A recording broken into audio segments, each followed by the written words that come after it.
¿Qué sucede cuando la memoria abandona la mente? Cuando las historias ya no viven en el aliento, sino en la piedra. Cuando la voz de la humanidad es presionada sobre arcilla, ¿sigue siendo nuestra o empieza a servir a otra cosa? Durante la mayor parte de nuestra existencia, la memoria estuvo viva. Era un pulso compartido entre voces, llevado por el ritmo y el canto, desvaneciéndose solo cuando ya no quedaba nadie para recordar. El pasado nunca fue fijo. Podía doblarse, evolucionar, perdonar. Pero llegó el momento en que los humanos dejaron de confiar en su propia mente. Buscaron permanencia, orden, certeza.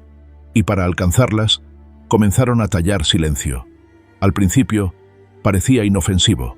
Unos cuantos símbolos para contar grano, unas líneas para marcar una deuda, un puñado de signos para complacer a los dioses. Sin embargo, cada marca era una rendición, un pequeño fragmento de pensamiento encerrado fuera del cerebro.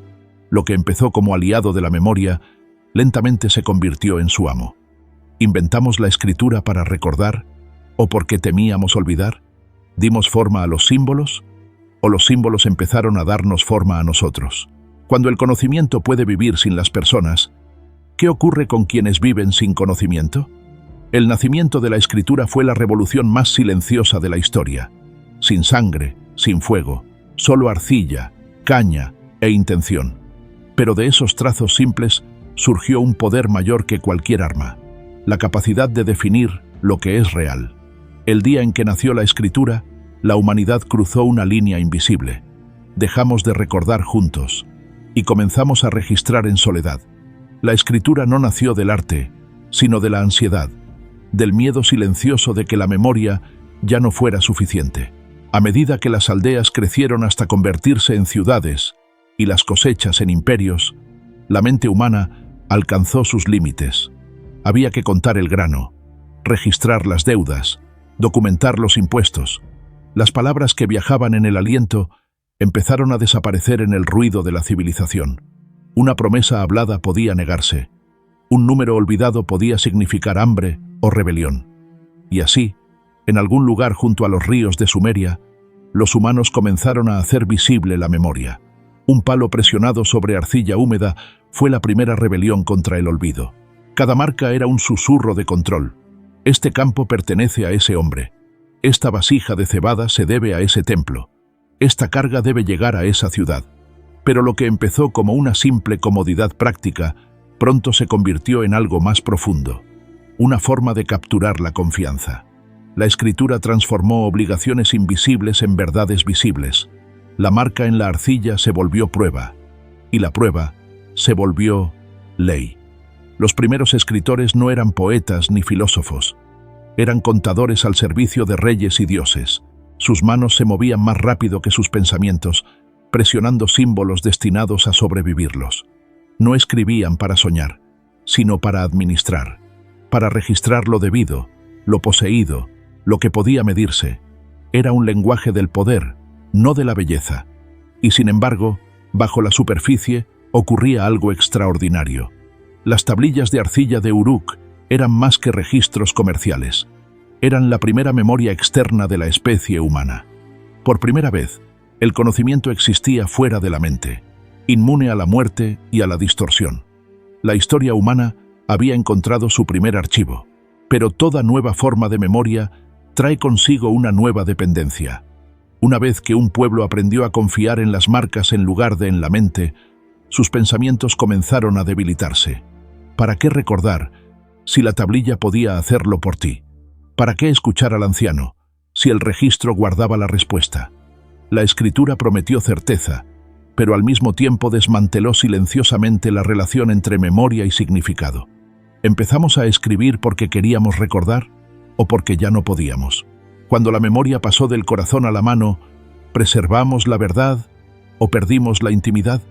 Cada pregunta resuena a través de los milenios, como si la arcilla misma preguntara, ¿a quién le pertenecen las palabras una vez que están escritas? Al final, la escritura fue menos una invención que una rendición. Fue la admisión humana de que la mente ya no podía contener el peso de su propia creación. El desbordamiento de la civilización había llenado el vaso de la memoria, y la única forma de sobrevivir fue tallar canales para ese flujo. Esos canales se convirtieron en escritura. Esa escritura se convirtió en historia. Y la historia, a su vez, se convirtió en la arquitectura de todo lo que creemos real. El día en que comenzamos a escribir, la historia humana dejó de ser una canción y se convirtió en una estructura. El mundo dejó de recordarse para empezar a registrarse. Durante incontables generaciones, el lenguaje vivió como el aliento, efímero, sagrado, imposible de sostener. Las palabras tenían calor, nacían en la boca, viajaban por el aire y desaparecían en los oídos de otro. Cada una vivía solo mientras alguien estuviera dispuesto a hablarla y alguien más dispuesto a escucharla. El significado era fluido, como agua que pasa de mano en mano. Pero cuando las palabras se convirtieron en materia, todo cambió. El aliento del lenguaje se transformó en la geometría de los signos. El pensamiento se endureció en forma. Un símbolo tallado en arcilla no podía doblarse, ni sanar, ni perdonar. Solo podía perdurar. Y en esa permanencia, algo esencial se perdió. Una palabra hablada puede morir con dignidad. Una palabra escrita nunca muere.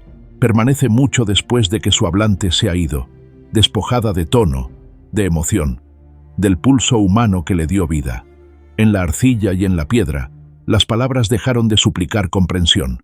Empezaron a exigir obediencia. La escritura transformó el ritmo suave del diálogo en la frialdad permanente del registro. La voz se volvió objeto. El oyente se convirtió en lector. Y entre ambos se abrió un silencio que crecería durante milenios. Al principio, esta transformación parecía milagrosa. Las ideas podían viajar más allá de la distancia. El conocimiento podía sobrevivir al desastre.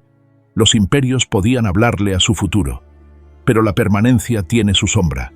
Una vez que la palabra estaba tallada, dejó de pertenecer al momento que la creó. Pertenecía al poder. A los sacerdotes que podían leer lo que otros no. A los gobernantes que podían decretar la realidad con tinta y arcilla. ¿Amplió la escritura la mente humana o la reemplazó? ¿Nos hizo más sabios o solamente más eficientes para recordar lo que se nos ordenaba recordar? Cuando la verdad puede fijarse, ¿quién decide qué verdad merece perdurar? Las primeras tablillas sumerias eran pequeñas, frágiles, fácilmente quebrables. Y sin embargo, su impacto fue colosal. Reconfiguraron la manera en que los humanos pensaban. La memoria dejó de fluir como una conversación y empezó a apilarse, capa sobre capa, convirtiéndose en arquitectura. El cerebro, antes entrenado para la historia y el ritmo, comenzó a pensar en listas y registros. La escritura no solo documentó el mundo, lo rediseñó. El mundo hablado era un círculo. El mundo escrito se volvió una línea. En el habla, toda historia regresaba a su origen. En la escritura, todo avanzaba hacia adelante, de causa a consecuencia, de orden a imperio. La mente humana aprendió a ver el tiempo como algo que podía registrarse, manejarse, predecirse. La civilización no comenzó con el arado, sino con el estilete. Cuando las palabras se convirtieron en materia, el pensamiento ganó permanencia, pero perdió inocencia. La humanidad descubrió que capturar el mundo también es encarcelarlo. Cada marca era una memoria encadenada a una superficie. Cada inscripción era una declaración de control. Desde entonces, nada volvió a ser verdaderamente hablado. Mucho antes de que existieran las bibliotecas y los pergaminos, incluso antes de la tinta y el papiro, la cuna de la escritura estaba hecha de lodo. Bajo el sol abrasador de la antigua Sumeria, la gente se reunía a la orilla del Tigris y del Éufrates, con las manos cubiertas de arcilla que un día sobreviviría más que su propia carne. Cada tablilla, no más grande que una palma, contenía algo más que números o listas. Contenía el comienzo de la historia, no como memoria, sino como administración. Los primeros escribas eran sirvientes del orden. Permanecían en silencio mientras otros hablaban de dioses y de reyes. Con cañas sumergidas en el lodo, capturaban aquello que el poder quería recordar. Cada grano contado, cada animal registrado, cada nombre anotado, era un latido de control. En esas marcas nació la burocracia, el arte de recordar por los demás. La tablilla era herramienta y arma a la vez. Quien podía escribir podía gobernar. Quien no sabía escribir era gobernado. El estilete del escriba se volvió tan poderoso como la lanza del soldado, pues podía convocar ejércitos, recolectar impuestos, declarar propiedad y dictar destino. La tablilla de arcilla era el reflejo del reino, y cada marca sobre ella era una ley escrita en tierra. En el centro de este nuevo orden se alzaba el templo. Sus muros se elevaban sobre los campos como montañas de autoridad. Dentro, sacerdotes y escribas hablaban un lenguaje que solo ellos podían entender. Lo divino y lo administrativo se volvieron indistinguibles. Los dioses exigían ofrendas, los escribas las registraban y el rey hacía cumplir lo escrito. Así, la escritura se volvió sagrada, no porque revelara la verdad, sino porque preservaba la jerarquía. ¿Fue la escritura un regalo de los dioses o un truco inventado para controlar la devoción? ¿Existía el templo para servir a la fe o para traducir la fe en obediencia? Cuando la primera tablilla se partió en dos, ¿la humanidad perdió un fragmento de memoria o ganó el primer pedazo de ley? La arcilla lo recordaba todo. Incluso cuando las ciudades ardieron, los fragmentos de esas tablillas quedaron enterrados en el polvo, susurrando el lenguaje de los primeros imperios. En ellos aún podemos leer el pulso de los contadores de la eternidad. Pero más allá de los números y los registros, algo mayor había despertado: la comprensión de que el pensamiento podía institucionalizarse. Desde ese momento, el conocimiento dejó de pertenecer a muchos y pasó a pertenecer a los pocos que podían inscribirlo.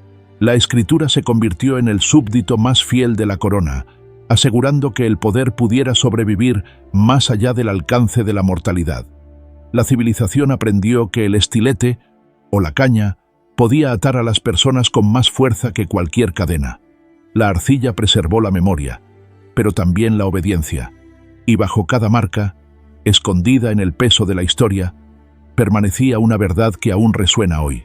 Una vez escrita una palabra, puede usarse para gobernar a quienes no pueden leerla. Algo extraordinario ocurrió cuando la humanidad comenzó a escribir. El cerebro humano empezó a cambiar. Lo que inició como un acto físico sobre arcilla, poco a poco reconfiguró la arquitectura invisible del pensamiento. La memoria, que antes fluía a través del ritmo y la historia, fue canalizada hacia la geometría y la secuencia. La mente, que había sido un bosque de imágenes y sensaciones, se convirtió en un archivo de símbolos. Antes de la escritura, las personas recordaban por medio de patrones y emoción. El conocimiento se guardaba en canciones, gestos, rituales, formas vivas que exigían participación. Recordar significaba sentir, comprender significaba encarnar. Pero cuando los símbolos tomaron el mando, la mente se volvió observadora en lugar de participante. El mundo dejó de cantarse o danzarse. Empezó a analizarse, dividirse y nombrarse. La escritura exigió un tipo nuevo de atención: lineal, estructurada, implacable. Los ojos seguían líneas como antes, los pies seguían senderos. El acto de leer entrenó al cerebro para moverse en orden, para pensar en cadenas de causa y efecto. De ahí surgieron la lógica, la ley y la historia, pero también la distancia, la separación, la abstracción. La humanidad comenzó a verse a sí misma no como parte del mundo, sino como algo que se coloca fuera de él para describirlo. El cerebro se adaptó rápidamente. Se formaron nuevas rutas neuronales. La memoria visual se expandió. La memoria auditiva se desvaneció. El arte del narrador empezó a desaparecer, reemplazado por la disciplina del estudioso. La memoria, que alguna vez fue una experiencia compartida, se volvió una posesión privada. La palabra escrita permitió acumular conocimiento, pero fragmentó la sabiduría. Una historia antes pertenecía a una tribu. Un texto ahora pertenecía a quien poseía la tablilla. ¿La escritura nos hizo más inteligentes o simplemente más organizados? ¿Liberó el pensamiento o lo domesticó? Cuando la mente se convierte en instrumento de símbolos, ¿sigue recordando cómo soñar? La transformación fue irreversible. El mundo de la mente oral, vasto y fluido, dio paso a un mundo de líneas y categorías. Incluso el tiempo cambió de forma. Donde antes pasado y presente se entrelazaban como raíces, la escritura los separó. Un evento escrito quedaba fijo, ya no podía evolucionar. La memoria se volvió una línea del tiempo, y la humanidad comenzó a medir la vida por lo registrado en lugar de por lo vivido. En los templos y escuelas de la antigua Mesopotamia, los niños aprendían a escribir por repetición, presionando la misma marca una y otra vez hasta que se volvía instinto. El estilete no solo entrenaba la mano, disciplinaba la mente. Aprender a escribir era aprender a obedecer la secuencia, la precisión, la permanencia. Era un entrenamiento silencioso para la civilización. La escritura le dio al ser humano la capacidad de acumular la sabiduría de las eras, pero también levantó muros entre generaciones. Ya no dependía una historia de la voz del anciano. Podía sobrevivir sin él. Y al sobrevivir, empezó a olvidar el calor del pulso humano. La mente humana había evolucionado para la conexión, para la empatía, para la presencia. Pero cuando comenzó a pensar en tinta y piedra, aprendió algo distinto: la distancia, observar, controlar, calcular. La mente que antes cantaba comenzó a ordenar. Cuando la mano aprendió a escribir, el corazón aprendió a esperar. La permanencia parecía una salvación al principio. Escribir significaba rescatar el pensamiento del río del olvido, desafiar a la muerte, preservar el significado más allá de la fragilidad del cuerpo. Pero todo regalo que perdura proyecta una sombra. Lo que la humanidad ganó en memoria, lo perdió en movimiento. El mundo escrito prometió inmortalidad, pero también congeló el flujo vivo de la verdad. Cuando una palabra se pronuncia, puede crecer, adaptarse, perdonar. Cuando se escribe, empieza a obedecer. Una vez inscrito, un pensamiento se vuelve evidencia. Una historia se convierte en doctrina. Un registro, por frágil que sea, carga una autoridad que ninguna voz viva puede desafiar. La escritura, que comenzó como un acto de preservación, se convirtió en el cimiento del control. En el momento en que algo se escribía, ya no podía cuestionarse, solo citarse. Las civilizaciones comenzaron a tratar los textos como sagrados. Tablillas, rollos, inscripciones. Todos eran custodiados como recipientes del orden divino. Borrar una palabra era una blasfemia. Interpretarla de manera distinta, una rebelión. Los reyes construían archivos para proteger sus decretos. Los sacerdotes copiaban versos para mantener la palabra de los dioses, y los escribas moldeaban las leyes que definían quién importaba y quién no. La escritura se convirtió en el esqueleto del poder, invisible, rígida, implacable. Pero la permanencia tiene un costo moral. Una vez que la memoria abandona el corazón y entra al archivo, puede editarse. La historia puede reescribirse. Los registros pueden mentir. La verdad se convirtió en aquello que quedaba escrito, y lo que no se escribía dejaba de existir. Un imperio muerto podía sobrevivir a sus conquistadores simplemente porque sus palabras habían perdurado. La escritura le otorgó a la humanidad dominio sobre el tiempo, y con ese dominio llegó la tentación de gobernar lo que el tiempo recuerda. ¿Fue la palabra escrita un monumento a la verdad o un monumento al orgullo? Cuando inscribimos la realidad, ¿la preservamos o la encarcelamos? ¿Qué sucede con la sabiduría cuando debe obedecer a la gramática en vez de a la conciencia? La permanencia creó una paradoja extraña. Ahora la humanidad podía cruzar siglos, pero comenzó a perder contacto con la presencia. La gente dejó de vivir en la inmediatez de la experiencia y empezó a habitar en el eco de lo documentado. El mundo se transformó en una biblioteca, vasta, magnífica, pero fría. En la quietud de la palabra escrita, el silencio se profundizó. El escriba dejó de escuchar al viento, el campesino dejó de confiar en el cielo, y la voz del narrador fue sustituida por la autoridad de la tablilla. El ritmo de la vida cedió ante la rigidez del registro. Por primera vez, el pasado se volvió más pesado que el presente. La escritura había conquistado el olvido, pero a costa de la espontaneidad. La humanidad se convirtió en curadora de sus propios recuerdos, atrapada entre la reverencia y el arrepentimiento. El deseo de recordarlo todo lentamente se transformó en el miedo a olvidar cualquier cosa. Y en ese miedo, la mente dejó de descansar. El precio de la permanencia era sutil, pero inmenso. Empezamos a confundir, registrar con comprender. La palabra escrita permanecía, pero la palabra viva desaparecía. La arcilla preservó la verdad, pero también la enterró. Desde la arcilla de Mesopotamia, la idea de la escritura fluyó hacia afuera como el agua buscando nueva tierra. Siguió a los ríos, el Nilo, el Indo, el río Amarillo, cada uno guiando a la humanidad hacia una forma distinta de permanencia. Donde el agua nutría la vida, la escritura echaba raíces, y donde la escritura echaba raíces, la civilización comenzaba a levantarse. En Egipto, los escribas tallaban significado en piedra con la paciencia de la eternidad. Los jeroglíficos que cubrían las tumbas de los reyes no estaban destinados a ser leídos por los vivos, sino por los dioses. Cada símbolo era una oración disfrazada de ecuación, una conversación entre lo mortal y lo divino. La palabra escrita se volvió puente entre mundos, pasaporte para el alma. Bajo la luz de las antorchas, el cincel del sacerdote susurraba al granito: «No morirás, serás recordado». Muy al este, en el Valle del Indo, los símbolos tomaron otra forma, compactos, enigmáticos, grabados en sellos y conchas. Su lenguaje permanece indescifrado, como si el río hubiera decidido guardarse sus secretos.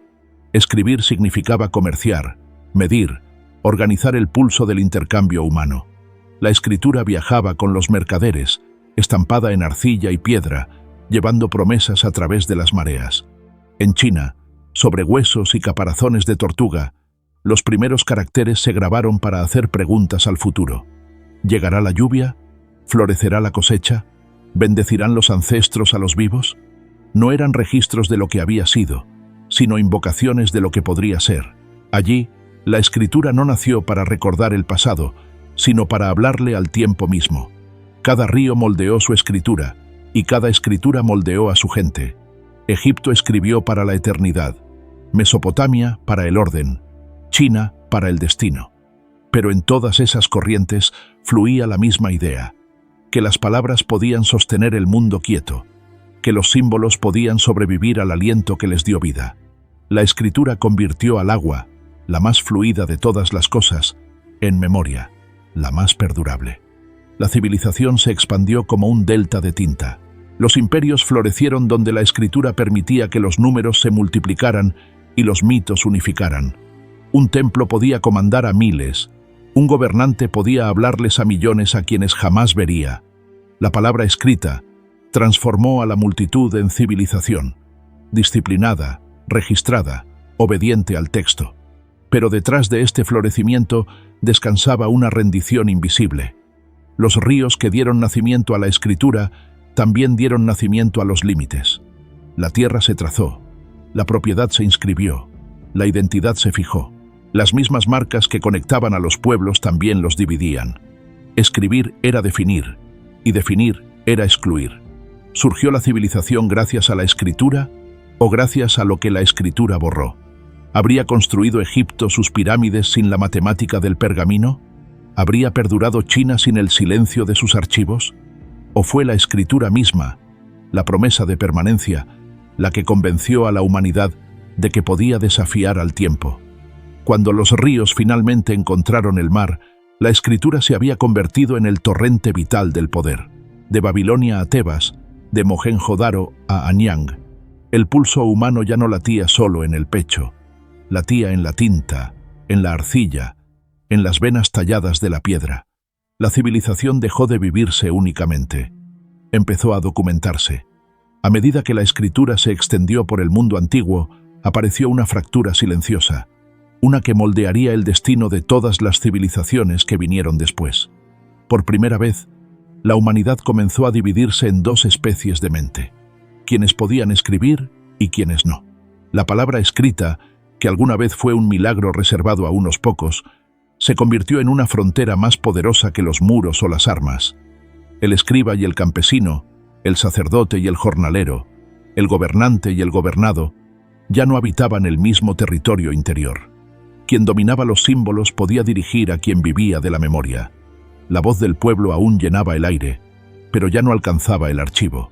En los campos, la vida seguía latiendo en ciclos: siembra, cosecha, hambre, renovación, un ritmo más antiguo que los reyes. En las ciudades, entre rollos y tablillas, otro ritmo tomaba forma: el de los registros, los calendarios, los decretos. Ambos mundos coexistían, pero ya no hablaban el mismo idioma. El mundo letrado medía el tiempo por líneas escritas. El mundo oral seguía al sol. La escritura no solo creó civilizaciones, creó jerarquías de pensamiento. Saber escribir significaba abandonar el círculo de la existencia inmediata y entrar en la maquinaria de la abstracción. Los analfabetas aún podían contar historias, recordar, sentir el pulso sagrado de las estaciones, pero no podían cambiar el guión que gobernaba sus vidas. Su verdad se vivía, no se documentaba, y en un mundo regido por documentos, la verdad vivida comenzó a desvanecerse. ¿Fue progreso o el inicio de la separación? ¿La escritura nos dio conocimiento o lo dividió entre los guardianes y los olvidados? Si la historia la escriben unos pocos, ¿qué queda de quienes no pueden responder? La historia hablada había unido tribus, la escrita empezó a clasificarlas. El lenguaje se volvió instrumento de privilegio y la memoria un recurso para administrar. El mundo de las letras levantó monumentos. El mundo de las voces levantó comunidad. Uno buscó la inmortalidad, el otro, la presencia. Uno preservó el pasado, el otro, lo mantuvo vivo. En este silencio creciente entre ambos lados, surgió una tensión extraña. El mundo oral comenzó a depender de quienes podían escribir, aunque temía lo que representaban. Un contrato, un decreto, una ley, todo escrito en lenguas que el pueblo no podía leer, pero debía obedecer. La autoridad de la tinta sustituyó la autoridad del entendimiento. La palabra, antes compartida libremente, se volvió propiedad. Aún así, más allá de los límites de la alfabetización, las historias siguieron floreciendo. Alrededor del fuego, bajo las estrellas, a través de montañas y desiertos, el mundo no escrito se negó a desaparecer. Recordaba no con marcas, sino con significado. Conservaba una sabiduría que las tablillas no podían sostener. El ritmo del viento, el sabor de la lluvia, la risa que no deja rastro. La civilización se expandió con los textos, pero la humanidad sobrevivió con los relatos. La escritura construyó imperios. El relato mantuvo viva el alma. Entre ambos se abrió una grieta que jamás se ha cerrado del todo. Un lado venera la permanencia de la palabra. El otro confía en el aliento que se desvanece. En algún punto de ese silencio entre el lector y el oyente, la historia aprendió a hablar, y la humanidad empezó a olvidar cómo escuchar. Mucho después de que los primeros escribas murieron y sus ciudades se convirtieron en polvo, sus palabras permanecieron. La arcilla se endureció. Los símbolos sobrevivieron. El mundo que alguna vez habló comenzó a recordar a través de la materia. Desde ese instante, la civilización misma se transformó en una especie de mente colectiva, vasta, construida con archivos e inscripciones. La humanidad había trasladado su memoria a la piedra. Los templos se levantaron como páginas gigantes dirigidas a los dioses. Los obeliscos se alzaron hacia el cielo, cubiertos de oraciones talladas. Los muros de los palacios brillaban con decretos que ni siquiera un rey vivo podía revocar.